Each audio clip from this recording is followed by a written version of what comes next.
Ladies and gentlemen, look at that shattered glass. It's broken, irreparable, the water is spilled, and the moment it hit the floor, it was over. Now, tell me, if I spend the next hour crying over that spilled water, trying to glue the pieces back, will I have a glass to drink from again? No, I will only have hurt fingers and wasted time. This shattered glass is your past mistake. It's done. It's on the floor. And tonight, we are not going to look down at the wreckage. We are going to look up, and we are going to talk about how to reinvent ourselves.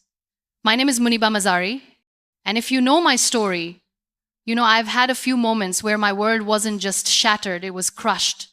The moment I lay on the hospital bed, paralyzed from the waist down, the doctors gave me a label. Spinal cord injury. You will never walk. You will never paint. You will never be a mother. They gave me a definition based on an accident, a mistake of timing, a mistake of fate. And for a long time, I lived in that definition. I was bitter. I was angry. I was a victim. I carried the weight of my past, the before me, like a concrete slab on my chest. But then, one day I realized something. You can have 100 people look at the same tragedy, the same failure, the same terrible mistake, and they will see 100 different things. The mistake is a fact. The pain is inevitable, but the interpretation is a choice. And that, my beloved friends, is the genesis of reinvention. It is the moment you stop letting the old story write the new chapter. It is when you decide to become your own A+ canvas, ready for a new masterpiece. It is time to let go of the ghost of who you were, so the legend of who you will be can finally emerge. Burn the ships, don't just sail away. Reinvention, my friends, is not a gentle transition. It is not about simply packing a small suitcase of memories and quietly slipping out the back door of your past life, hoping no one notices you've left the scene of the crime being the mistake you made, the failure you experienced, or the person you allowed yourself to be. That kind of quiet departure leaves the option to return, and it is that lingering option, that safety net woven from what ifs, and I could always go back, that will ultimately suffocate the new life you are trying to breathe into existence. True transformation demands a radical, irreversible declaration of war against your former self. I am talking about the ancient, necessary brutality of choice. Imagine your ancestors landing on a new, untamed shore, a place where their survival depends entirely on farming the soil beneath their feet. They did not just anchor their ships, they made a conscious, terrifying decision to set those vessels ablaze, watching the only way home turn to smoke and ash. This fiery act solidified their commitment. Failure here meant death, but success was the only way forward. This act of burning the ships is the moment you publicly, privately, and spiritually sever the umbilical cord connecting you to the source of your regret. It means deleting the contacts, closing the account, selling the house, or simply telling the voice in your head that loves to remind you of your failures. You have no power here anymore. You are deliberately destroying the possibility of retreat, forcing your subconscious to acknowledge that the only direction available for motion is relentlessly, courageously ahead.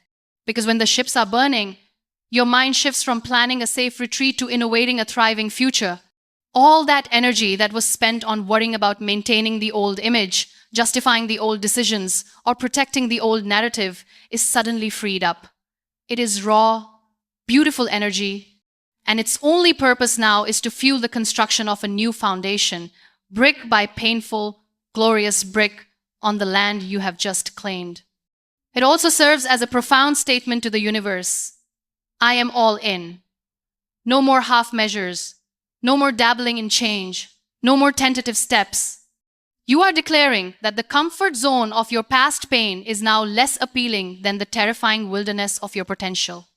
That is a commitment the universe respects, and it is a commitment your soul desperately needs to feel in order to fully unfurl its wings. So, look at the mistakes, the relationship that collapsed, the business that tanked, or the health that deteriorated. These are the ships. Do not just sail them to the next harbor.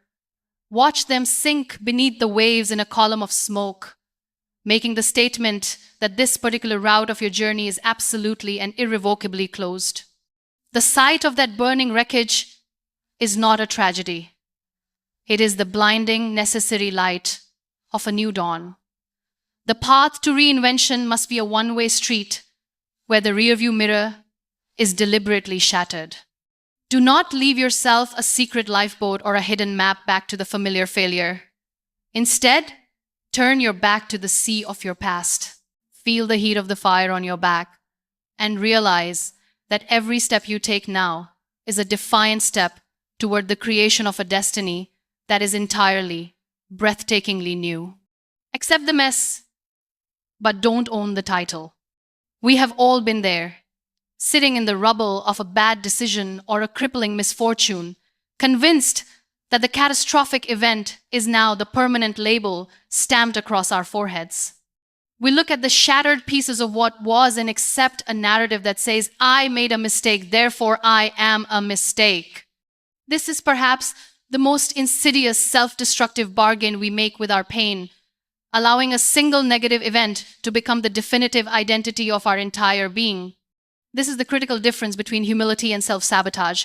Humility requires that you stand in the middle of the mess, acknowledge the destruction, and accept responsibility for your part in the chaos. It is the brave act of saying, yes, I was careless with that opportunity, or yes, my fear drove that terrible choice.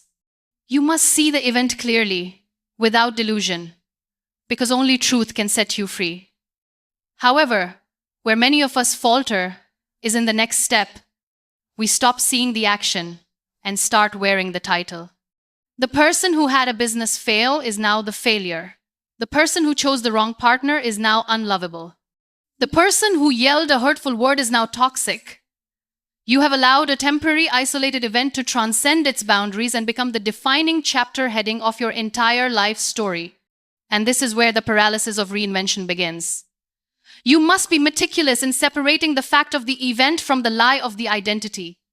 The fact is, the business went bankrupt. The lie is, you are bankrupt as a person. The fact is, the relationship ended in sorrow. The lie is, you are incapable of love. Your core self, your beautiful, resilient spirit, is not reducible to a single moment of misjudgment or misfortune. Do not allow your critics or the voice of your own inner critique to assign a permanent title to a temporary condition. The only way to move past this self-imprisonment is through an act of deliberate linguistic precision. When you catch yourself thinking, I am a complete failure, stop immediately and reframe the sentence. Say it aloud. I experienced a complete failure in that venture. That event is part of my history, but it is not my core identity. By shifting the language, you shift the power dynamic, demoting the mistake from a ruler to a footnote. The scars you carry are proof that you survived a storm, not a permanent weather forecast. You are a human being, which means you are designed for growth, designed for change, and inherently flawed, and those beautiful flaws are what make your eventual triumph so much more meaningful. Stop identifying with the shadow cast by the mistake, and instead, step into the light of the lesson learned. Reinvention begins the moment you refuse to be defined by a single, dark chapter. You are the entire, complex book, filled with sequels and dramatic pivots. So, accept that the mess happened, clean up the wreckage, and then defiantly tear up the title page that someone else wrote for you. Because only you have the pen to write the glorious future. Find your beautiful scar. In this journey of transformation, we often make the mistake of trying to sandblast away every trace of our previous life, hoping to emerge flawless and untouched. We chase a perfection that is not only unattainable, but is actually undesirable. The truth is, the most powerful version of you, the reinvented self, must carry the marks of the struggle. It must bear the signature of survival, and that signature, my friends, is your scar. Do not view the scar as a sign of weakness or a shameful reminder of where you faltered. Look at it instead as a unique, powerful, custom-made medal awarded to you by the universe for bravery. A scar is physical proof that you were wounded, the pain was real, and yet the body, the mind, the spirit knew exactly how to pull itself back together, stitching the broken edges until the wound was closed and reinforced. This reinforcement is the key.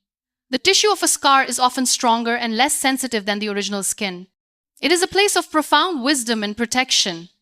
Your emotional, mental, and spiritual scars function the same way.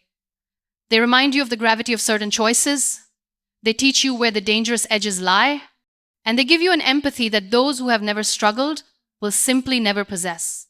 Imagine a piece of art that is flawlessly smooth and machine-made. It is technically perfect, but it lacks soul. Now, imagine a piece of ancient pottery that has been shattered and repaired using the Japanese art of kintsugi, where the cracks are filled with gold. The flaw is highlighted, celebrated, and the piece is now more beautiful and more valuable precisely because it was broken. Your beautiful scar is your kintsugi. It is the gold filling the cracks of the old you. It is the wisdom you gained at the expense of pain. It is your unique selling proposition in a world full of people pretending to be unbroken.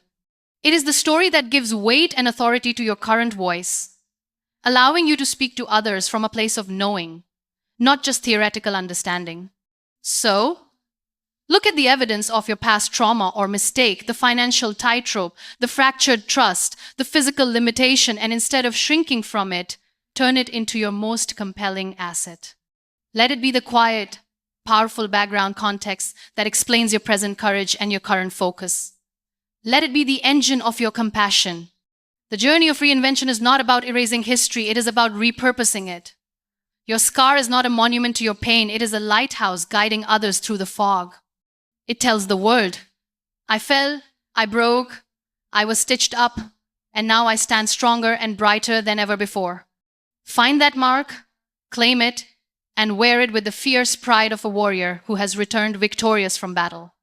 Your purpose is a new direction, not a destination. When we speak of creating a new version of ourselves, we often get caught in the trap of the destination mindset. We tell ourselves, I will be truly reinvented when I am perfectly healed, when I have that job title, when I have that perfect partner, or when I have achieved that specific financial figure. This focus on a static, distant endpoint is the fastest way to feel defeated. Because the journey of self-creation is not a race to a finish line. It is a continuous, unfolding pilgrimage. Purpose is not a destination you arrive at, where you unpack your bags and declare the work finished. Purpose is a new direction. It is the choice you make every single morning to turn your face away from the regrets of yesterday and deliberately point your feet towards the potential of today. It is a vector, a guiding principle that informs your next small, intentional step rather than a fixed monument on a map. This understanding is profoundly liberating, especially for the reinvented soul. It means you do not have to have the grand master plan immediately figured out. You do not need to know where the journey ends. You only need to know that you are moving in a healthier, more meaningful direction than the one that caused you pain. The purpose is simply the act of moving with intention, away from the mistake and toward the light. Think of it as navigating by the stars. The stars are fixed, but they only provide a constant bearing. You are still the one responsible for placing one foot in front of the other through the terrain. The purpose is simply north, and that guiding direction is enough to ensure you don't circle back to the comfortable territory of old failures. Reinvention is therefore about the sincerity of the effort, not the flawless completion of the task. It is about taking one step, no matter how small or trembling, away from the inertia of the past. It could be forgiving one person, writing one true paragraph, making one healthy meal, or simply choosing one kind thought over a cruel one. Every small intentional move is a declaration of your new direction and your unwavering commitment to change. When you shift from the destination mindset to the direction mindset, you remove the crushing pressure of perfection. You allow yourself to be fluid, to adjust, to make smaller, less damaging mistakes along the way, because those errors don't derail the entire journey, they just adjust the compass bearing. Your purpose is simply to keep moving, to keep growing, and to keep showing up as the better version of yourself, moment by conscious moment. The true beauty of this new direction is that it allows for continuous discovery. The meaning of your life is not a hidden treasure, it is revealed through the living. Keep walking, keep looking, keep adjusting your sails, and you will find that the destination was never the point. The journey of conscious, intentional growth was the most profound purpose all along. Give yourself permission to be a beginner. Perhaps the single greatest obstacle to building a new version of yourself is the persistent, arrogant ghost of the old one. The person who made the mistake, who suffered the failure, was, in some realm of their life, an expert. They were confident, they were proficient, they knew the rules of their old game. Stepping onto the path of reinvention often means stepping into the uncomfortable, vulnerable shoes of a beginner, and the ego rebels violently against this demotion. The ego whispers, "You're too old for this. You've failed too many times to start over. Everyone will see you struggling and know you don't belong." It fights tooth and nail to maintain the illusion of mastery, even if that mastery was only over the path of self-destruction. But you must silence that voice, because true growth only happens in the beginner's mind, a space defined by curiosity, humility, and a willingness to be utterly, magnificently clumsy. To be a beginner is to acknowledge that the tools and knowledge that serve your old life will not serve your new one. You must willingly surrender your expertise. You must approach the new endeavor, be it a new career, a new habit, a new way of loving with the wide-eyed innocence of a child learning to walk. There will be stumbles. There will be moments where you look foolish. There will be mistakes that feel fundamental. This awkwardness is a blessing in disguise. It is a filter that weeds out the casual, the insincere, and the half-hearted. Only those truly committed to reinvention will accept the vulnerability inherent in starting over. Embrace the shame of not knowing, because that shame is temporary, while the knowledge you gain is permanent. The universe rewards the sincerity of the student far more than the arrogance of the expert who stops learning. You must grant yourself the radical, necessary permission to suck at your new life for a while. That permission is the key that unlocks the door to your future self. It frees you from the crippling expectation of instant success and replaces it with the simple, sustainable goal of consistent effort. Your focus shifts from being the best to simply getting better, 1 inch at a time, 1 day at a time. This willingness to be the student is what allows for real, lasting transformation. It is the understanding that you are not a finished product, but an ever-evolving work in progress. It is the realization that the joy is not in the mastery, but in the miraculous process of learning, stumbling, correcting, and slowly, beautifully becoming something entirely new. So, put down the heavy crown of your former expertise, tie the shoelaces of your beginner self, and step out onto the new path. Allow yourself the grace of error. Embrace the wobble. The first step is the hardest, but every subsequent awkward step is a triumphant declaration of your freedom from the past and your commitment to a truly renewed existence. In the end, look around you, my friends, at the potential gathered in this room. You have acknowledged the broken glass. You have accepted the scar. And you have, I hope, made the bold, necessary choice to burn the ships that might carry you back to regret. The past is not a prediction. It is merely a story that has already been told. And tonight, we close that book.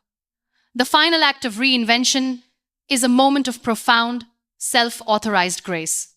It is granting yourself the permission to step fully into the beautiful awkwardness of a beginner and to embrace the fact that your purpose is not a fixed destination of perfection, but simply a new direction, a continuous, defiant walk towards the sun, away from the shadow of what was. The person you were, the mistakes you made, the pain you endured, none of that defines the magnificent soul seated here today. That old life was merely the crucible, the immense heat and pressure required to forge the incredible resilience you now possess. You are not meant to be perfect. You are meant to be powerful and profoundly real. So, rise now, not as the person who fell, but as the architect, the creator, the absolute master of the life that begins right here, right now. It is time to let the legend of the new you finally emerge.